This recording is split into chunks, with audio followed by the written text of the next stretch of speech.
Jeremiah 18. The word which came to Jeremiah the Lord, saying, Arise, and go down to the potter's house, and there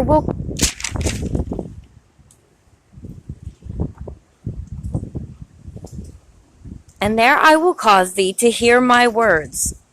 Then I went down to the potter's house, and behold, he wrought a work on the wheels. And the vessel that he made of clay was marred in the hand of the potter. So he made it again another vessel, as seemed good to the potter to make it. Then the word of the Lord came to me, saying, O house of Israel, cannot I do with you as this potter? Saith the Lord. Behold, as the clay is in the potter's hand, so are ye in mine hand, O house of Israel. At what instant I shall speak concerning a nation, and concerning a kingdom, to pluck up and to pull down, and to destroy it. If that nation, against whom I have pronounced, turn from their evil, I will repent of the evil that I thought to do unto them. And at what instant I shall speak concerning a nation, and concerning a kingdom, to build and to plant it. If it do evil in my sight, that it obey not my voice, then I will repent of the good, wherewith I said I would benefit them. Now therefore go to, speak to the men of Judah, and to the inhabitants of Jerusalem, saying, Thus saith the Lord, Behold, I frame evil against you, and devise a device against you. Return ye now every one from his evil way, and make your ways and your doings good. And they said, There is no hope, but we will walk after our own devices, and we will every one do the imagination of his evil heart. Therefore, thus saith the Lord, Ask ye now among the heathen, who hath heard such things. The Virgin of Israel hath done a very horrible thing. Will a man leave the snow of Lebanon, which cometh from the rock of the field? Or shall the cold flowing waters that come from another place be forsaken? Because my people hath forgotten me.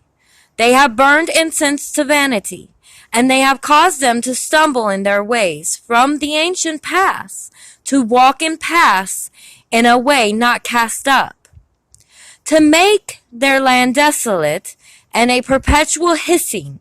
Every one that passeth thereby shall be astonished and wag his head.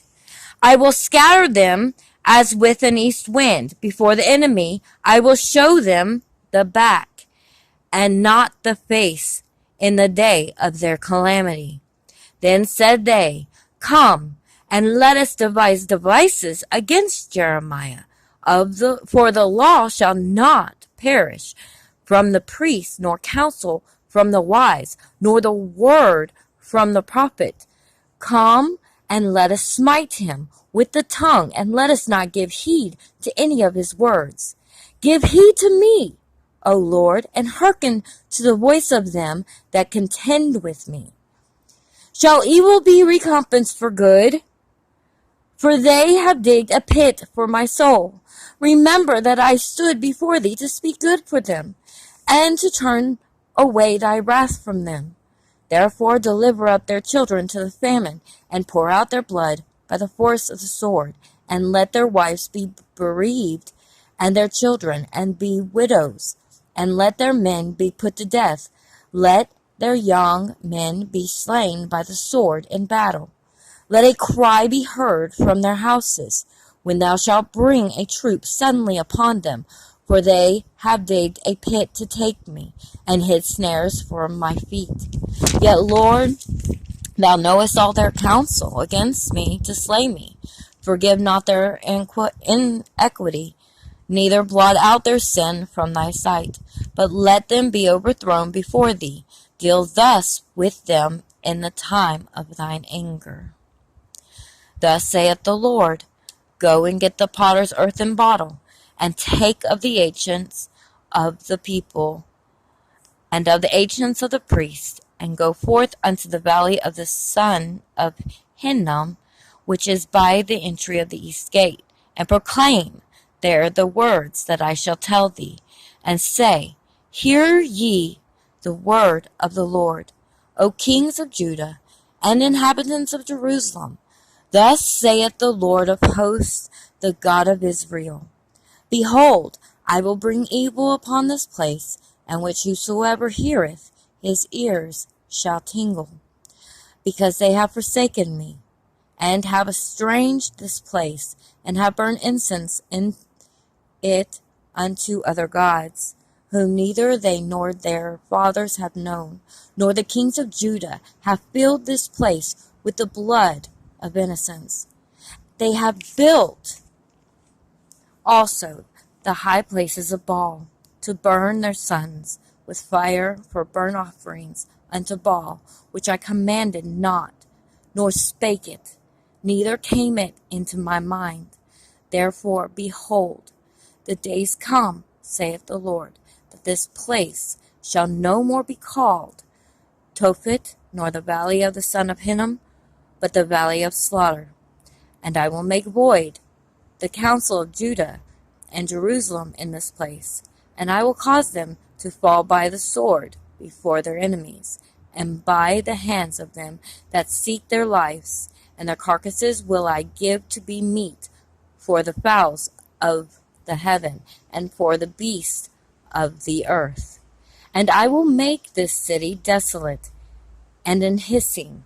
Every one that passeth thereby shall be astonished, and hiss because of all the plagues thereof. And I will cause them to eat the flesh of their sons and the flesh of their daughters, and they shall eat every one the flesh of his friends in the siege and straitness, wherewith their enemies and they that seek their lives shall straiten them. Then shalt thou break the bottle in the sight of the men that go with thee, and shalt say unto them, Thus saith the Lord of hosts, Even so will I break this people and this city, and as one breaketh a potter's vessel, that cannot be made whole again, and they shall bury them in Tophet, till there be no place to bury. Thus will I do unto this place, saith the Lord, and to the inhabitants thereof, and even make this city as Tophet.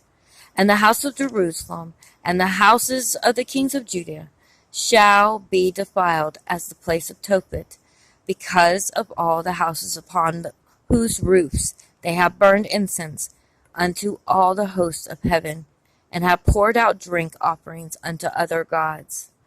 Then came Jeremiah from Tophet, whither the Lord had sent him to prophesy, and he stood in the court of the Lord's house, and said to all the people, Thus saith the Lord of hosts, the God of Israel, Behold, I will bring upon this city, and upon all her towns, all the evil that I have pronounced against it, because they have hardened their necks, and they might not hear my words.